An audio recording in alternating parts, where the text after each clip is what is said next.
Un incident inédit. 15 soldats russes ont été tués dans le crash d'un avion militaire de reconnaissance abattu par la défense antiaérienne syrienne. Dans un premier temps, l'IR de Moscou s'est dirigé vers Israël et pour cause les tirs de missiles sur l'attaquier imputés à 4 F-16 israéliens. Un raid qui a fait 2 morts et 10 blessés, dont des soldats syriens selon l'Observatoire syrien des droits de l'homme. Peu après, le Kremlin a changé de ton. Sur un ton plus conciliant, le président russe Vladimir Poutine a corrigé le tir en évoquant un enchaînement de circonstances accidentelles tragiques.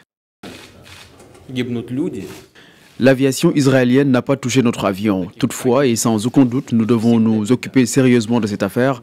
Notre attitude à l'égard de cet incident est définie dans la déclaration du ministère de la Défense de la Russie avec laquelle je suis tout à fait d'accord.